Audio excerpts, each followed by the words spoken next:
Hi friends, అందరికీ కార్తీక పౌర్ణమి శుభాకాంక్షలు.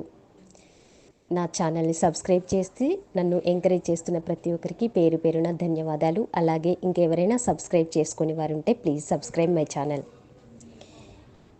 ఈరోజే కార్తీక పౌర్ణమి. జ్వాలాతోరణ మహత్యం గురించి ఇప్పుడు తెలుసుకుందాం. మన పూర్వీకులు ఈ ఆచారాన్ని ప్రవేశపెట్టడం వెనుక ఒక కారణం ఉంది. యమలోకంలోకి వెళ్ళిన వారికి మొదట దర్శనమిచ్చేది అగ్ని తోరణం. యమలోకానికి వెళ్ళిన ప్రతి వ్యక్తి ఈ తోరణం గుండానే లోపలికి వెళ్ళాలి. వాస్తవానికి ఇది పాపులకు వేసే ప్రథమ శిక్ష. కార్తీక పౌర్ణమి రోజున సాయంకాలం జ్వాలాతోరణం చేస్తారు.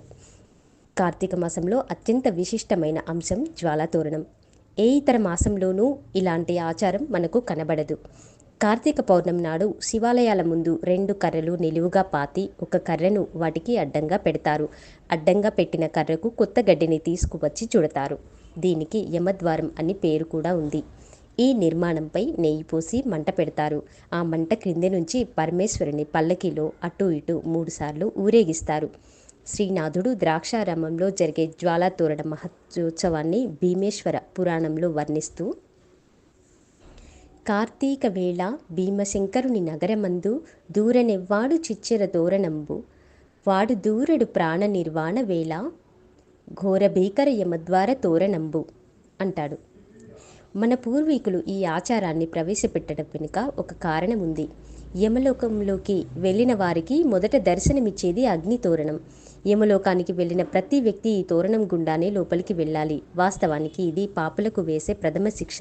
ఈ శిక్షను తప్పించుకోవాలంటే ఈశ్వరునికి ప్రార్థించడం ఒక్కటే మార్గం. అందుకే కార్తీక పౌర్ణమి రోజున ఎవరైతే యమద్వారం నుంచి 3 సార్లు అటూ ఇటూ వెళ్ళి వస్తారో వారికి ఈశ్వరుని కటాక్షం లభిస్తుంది. అతనికి యమద్వారాన్ని చూడవలసిన అవసరం ఉండదు. అందుకే అందరూ తప్పనిసరిగా ఈ జ్వాలాతోరణ మహోత్సవంలో పాల్గొనాలి. దీని వెనుక మరో తత్వకోణం కూడా ఉంది. జ్వాలాతోరణం కింద ఈశ్వరుని పల్లకి పక్కనే నడిస్తే, శివా, నేను ఇప్పటిదాకా చేసిన పాపాలన్నీ ఈ మంటల్లో కాలిపోవాలి. వచ్చే ఏడాది దాకా ఎటువంటి తప్పు చేయకుండా సన్మార్గంలో నీ బాటలోనే నడుస్తా అని ప్రతీకాత్మకంగా చెప్పటం.